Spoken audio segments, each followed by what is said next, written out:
አደራ አስጠብቆ በጠላት እጅ አሳድጎታል ክርስቶስ። ከዚህ በኋላ 40 ዘመን ሙሴ በዚያም የፈርዖን የልጅ ልጅ በመባል ቆይተዋል። ምስጢሩን እግዚአብሔር ያውቀዋል። እስራኤልን ከዚህ ሁሉ እሮሮ ከምን አደረሳቸው ቢሉ እንደ ዛሬ አስፋልት ለመጥረግና አቤት ለማለት ሳይሆን ክርስቲያን መከራ ሲደርስበት በቤተ ክርስቲያን ይጮሃል እንጂ በአደባባይ ወጥቶ የአሕዛብ መዘባበቻ አይሆንም። በዚህ ጊዜ እስራኤላውያን የሚያጠቋቸው ድንጋይ በማስፈለጥ ጭቃ በማስረገጥ ነበረ። ኢትዮጵያም ነበረ ይሄ ግዛት። ዛሬ ሁሉም በዚያ ገመድ ገባ እንጂ ወደ ውስጥ አንገባም። የወንድ ባሪያ የሴት ባሪያ እያሉ አጥምቀው መመለስ ሲችሉ ወንድሞቻቸውን ፈተው እንዳይናገሩ ምላስ እየተጠቀጠቀ ቀን እንዳያዩ በጨለማ እየተደበቁ ያለ 5 ሳንቲም እየተገዙ በረው እንዳያመልጡ ቋንጃቸው 2 ጅማት እየተቆረጠ ኢትዮጵያ ሲገዙ ኖረዋል። ያ ግፍ ቁና ሞልቶ በሁሉም መጣሁን። ዛሬ ገዥም ተገዥም አዛዥም ታዛዥም የለ፣ ሁሉ ባለስልጣን ነው። ሰሚ ግን የለም። ይቅርታ። ከዚህ በኋላ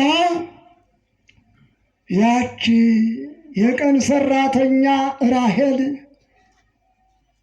ምንም ቢሰደዱ መውለድ ግድ ነውና ዮሴፍም ተሰዶ 2 ልጆች ወልዷልና ይህ ዘር ለመተካት ነው። እንዳሁኑ በየቦታው ለመደፋትና ዘር ለማጥፋት አይደለም። በአንድ ሕግ ተወስኖ አስራት ለእግዚአብሔር ገብሮ ምልክትን ትቶ መሄድ እንጂ ዕድሜ ልክ መደፋት አልተጻፈምና። አንድም ፈረስ ከፈረስ መውለድ ትችላለች፣ ጾታዋ ነው። አህያም ከአህያ መውለድ ይችላል። አህያ አህያይቱን ትቶ ከፈረሲቱ የሚሄደው፣ ፈረሲቱ ፈረሱን ትታ ከአህያው የምትዋደደው በ2 እግር በመርዘኛው በሰው ልጅ እንጂ እሱም አህያ ከመባል አለሌ እሷም ፈረስ ከመባል ባዝራ ተባሉ። የዛሬ ባዝራዎች ስንት አሉ? የዛሬ አለሌዎች ስንት አሉ? ሰው መስለው መስቀል አሳልሙን ነው የሚሉ። ሌሊት ከጠንቋይ ቤት ማለዳ ከታቦት ቃሉን እንዳይሰሙ ሾልከው የሚወጡ፣ ነገ ሲሞቱ ግን ተሸተው ገምተው ካህኑም ልብ የለው ከበሮ ይመታል ፍታት ይፈታል። ለሳጥናኤል እግዚአብሔር አይምረው እንጂ ጠንቋይ የሚማር ከሆነ ገለባ ዘር ተሃብቅል። በዚህ ጊዜ ያች ሰው ዴጎሬን ስታያት አዛዡ ስራ ልታስፈች ነው አለና በእርግጫ መታት። በስንት ምጥ የሚመጡት 2ቱም በእርግጫ ሲላት ወጡ። ከጭቃው ላይ ተቀመጡ። አሳጥሬው ነው። ከጭቃው ላይ ሲወርቁ ምን ታርጋቸው? ምን ዙረሽ ታይኛለሽ? እርገጫቸው አላት። ዛሬ ለዚህ ነው እንጂ እግዚኦ የምትሉት።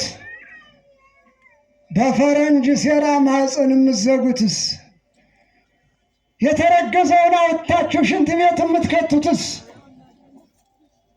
አላውቅሽም ብለህ የገደልካትስ፣ አላውቅህም ብለሽ የከዳሽውስ፣ ስደቱስ ወዴት ነው? ክርስትናውስ እንዴት ነው? መጠጊያውስ ወዴት ነው? መነሻውስ ወዴት ነው? እንዲህ መድረሻ እንዳጣችሁ ታልቃላችሁ። አሁንም የፍቅር ስደተኞች ናችሁ። ሰላም የለም ከውስጣችሁ።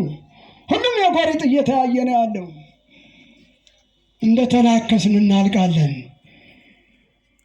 በግጫቸው ጦምናው ይጠነክራል አላት። ያሎኑ እግዚአ ሰማያት ወምድር በዚህ ፍጡር የሰማይና የምድር ጌታ በዚህ ጭካኔ የለም አለች።